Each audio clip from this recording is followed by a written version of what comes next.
சித்த வேதம் 47ஆம் நாள் தொடக்கம். ஆன்ம நேய அன்பர்கள் அனைவருக்கும் ஆத்ம வணக்கம். வேலூர் சித்த வித்தை தவ மையத்தின் சார்பில் நம்முடைய ஞானபிதா ஜெகத்சோதி சுவாமி சிவானந்த பரமஹம்சர் அவர்கள் உலக மக்கள் நலன் கருதி உருவாக்கிய சித்த வேத தத்துவத்தை உங்களின் செவிகளுக்கும் சிந்தனைக்கும் பயன் தரும் வகையில் தினம் தினம் வழங்கப்படுகிறது. அதன் தொடர்ச்சியாய் இன்று 47ஆம் நாள் தொடக்கம். சித்த வேதம் அத்தியாயம் 15. குருவே, முன் அத்தியாயத்தில் பிராணனாயிருக்கிற சூரியன் எப்பொழுது புருவ மத்தியத்தில் பிரகாசிக்கின்றதோ அப்பொழுது யாதொரு காலமும் இல்லை என்று கற்பித்தீர்கள் அல்லவா? ஆனால் பூதம் அதாவது இறந்த காலம், வர்த்தமானம் அதாவது நிகழ்காலம், பாவி அதாவது எதிர்காலம் என்று 3 காலங்கள் உண்டென்றும் அவற்றை அனுசரித்தாகும் உலகத்தினுடைய நிலைமைகள் என்றும் உலகத்தில் சொல்லி வருகிறார்கள். இப்பிரகாரம் 3 காலங்கள் இல்லையானால் உலகத்தில் நடந்ததும் நடக்கின்றதும் நடப்பதும் இல்லை என்றாகிறதல்லவா? அப்படியாவதற்கு இடமுண்டோ? இறந்த காலம், நிகழ்காலம், எதிர்காலம் என்று சொல்லுகிறது எந்தெந்த காலங்களை குறித்தாகும்? இறந்த காலம் என்பது நடந்ததும் அதாவது முடிந்ததும், நிகழ்காலம் என்பது நடக்கின்றதும், எதிர்காலம் என்பது இனிமேல் நடப்பது அதாவது வருவதும் ஆகும். அது எவ்விதமாகும்? அப்படி வருகின்றது இதோ பாருங்கள். இக்காணுகின்றது என்னவாகும்? இது ஒரு புத்தகமாகும். இதை நாம் இப்பொழுது என்ன செய்ய போகிறோம்? அதை நீங்கள் கையினால் தொடுவதற்கு போகிறீர்கள், அதாவது பாவிக்கிறீர்கள். அதற்கு என்ன காலமாகும்? எதிர்காலமாகும். இப்பொழுது என்ன செய்கிறோம்? அந்த புத்தகத்தை பிடித்து எடுக்கிறீர்கள். இது என்ன காலமாகும்? நிகழ்காலம் ஆகும். இந்த புத்தகத்தை இப்பொழுது என்ன செய்தோம்? எடுத்தீர்கள். அது என்ன காலமாகும்? இறந்த காலமாகும். அப்பொழுது இறந்த காலம், நிகழ்காலம், எதிர்காலமோ அல்லது எதிர்காலம், நிகழ்காலம், இறந்த காலம் என்றோ எப்படி சொல்ல வேண்டும்? எதிர்காலம், நிகழ்காலம், இறந்த காலம் என்றாகும். ஆனால் நீர் ஏதாவது செய்ய வேண்டுமானால், அதாவது எதிரில்லாமல் செய்வதற்கு முடியுமா? முடியாது. அது எப்படி என்றால், நீர் இங்கே வருவதற்காக உம்முடைய வீட்டிலிருந்து புறப்பட நினைக்கிறது எதிர்காலமும், இங்கு வந்து சேர்வதற்காக நடக்கின்றது நிகழ்காலமும், இவ்விடம் வந்து சேர்ந்தது இறந்த காலமும் ஆகிறது. எதிர்காலம் என்று சொல்லுவது பாவியாகும். பாவி என்றால் சலனம், அதாவது அசைவு, ஒன்றுமில்லாத நிலையிலிருந்து ஆகும். எதிர்காலமாகிய சலனம் அதாவது அசைவு உற்பத்தியாகின்றது. அது எப்படி என்றால், ஜடத்திற்கு அதாவது உடம்பிற்கு அசைவாகிய எதிர் அதாவது பாவி காலம் இல்லை என்றால் யாதொரு தொழிலும் செய்வதற்கு முடிகிறதில்லை. அது எப்படி என்றால், உமக்கு இந்த இருக்கும் இடத்திலிருந்தே எழுந்திருக்க வேண்டும். ஆனால் உம்முடைய காலும் கையும் வைத்திருந்த இடத்திலிருந்து அசைக்காமல் இருந்தால் எழுந்திருக்க முடியுமா? முடியாது. அது என்ன காரணம் என்றால், சலனம் அதாவது அசைவு இல்லாமல் இருந்ததானாலாகும். சலிக்கின்றது ஜீவசக்தியான வாயுவாகும். அது பாவியாகின்றது. அதாகும் எதிர்.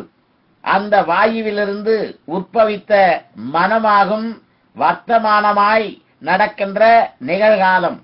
அந்த மனதினால் உண்டாக்கப்பட்ட இந்த ஜடமும் போதமாயிருக்கின்ற முடிந்த காலம், அதாவது இறந்த காலம்.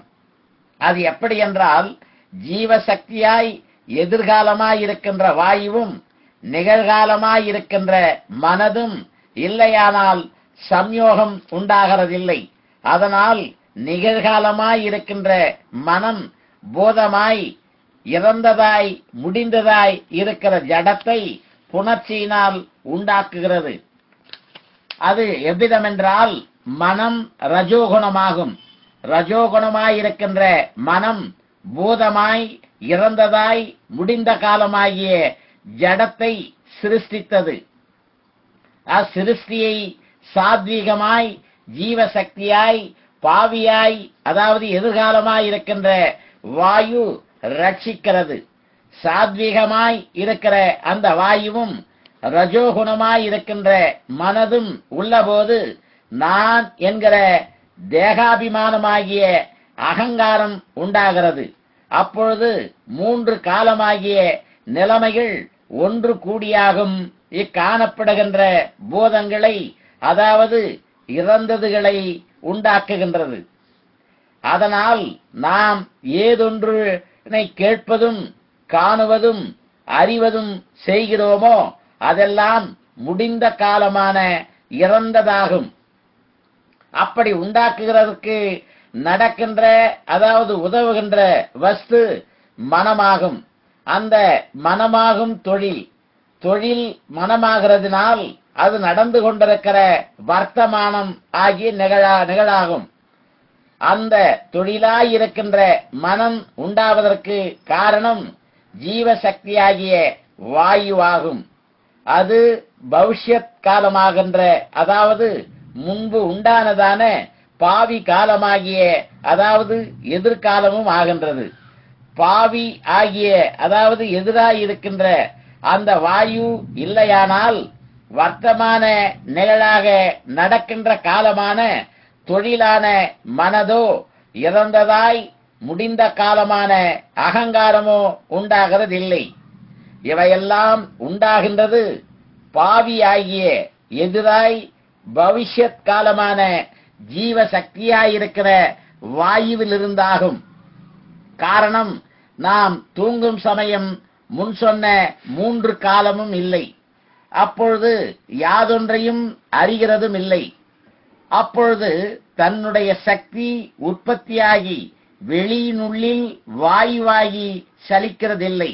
எப்பொழுது தன்னுடைய சக்தி வெளியினுள்ளில் வியாபித்து சலிக்கின்றதோ அப்பொழுது வாயு என்று பெயர். அதனால் எதிர்காலமான வாயுவிலிருந்தாகும் எல்லாவற்றினுடைய உற்பத்தி ஆனதினால் வெளியுள்ளில் எப்பொழுது மனம் இருக்கின்றதோ அப்பொழுது எதிர் என்கிற பவிஷ்யத் காலமல்லாமல் வேறு தனித்தனியாக யாதொரு காலமும் இல்லை.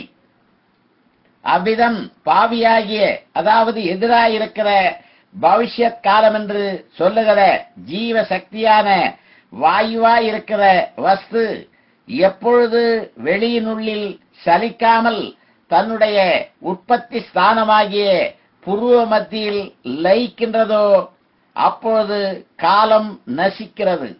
அந்த சந்தர்ப்பத்தில் தானாய் தன்மயமாய் தீருகிறது. அதனால் தானாய் பிரம்ம ஜோதியாயிருக்கின்ற தான் தானே எப்பொழுது ஆகாசமாய் தீருகிறதோ அப்பொழுது அதற்குள்ளில் சலிக்கிறது ஜீவசக்தியாகிய வாயுவாகும். அந்த வாயுவுக்குத்தான் எதிராயிருக்கிற பவிஷ்யத் காலம் என்றும் மாயை என்றும் சக்தி என்றும் சொல்லுகிறது. அது தன்னுடைய சலனம் ஆனது கொண்டு அதற்கு பிரம்ம மாயை என்றும் புருஷ பிரகிருதி என்றும் சிவசக்தி என்றும் மற்றும் சொல்லி வருகிறது. ஆனால் தானாய் பிரம்ம ஜோதியாய் தன்னுடைய சக்தியாய் எதிராய், அதாவது பவிஷ்யத் காலமாகிற வாயு எப்பொழுது தானாகிய பிரம்மத்தில் தானே ஐக்கியப்படுகின்றதோ அப்பொழுது சர்வமும் தன்னில் தானே லயித்து தானாகி தன்மயமாய் தீருகிறது. இதற்காகவும் கைவல்யம் என்று சொல்லுகிறது. நன்று. நாளைக்கு தொடர்வோமா? ஆத்ம வணக்கம்.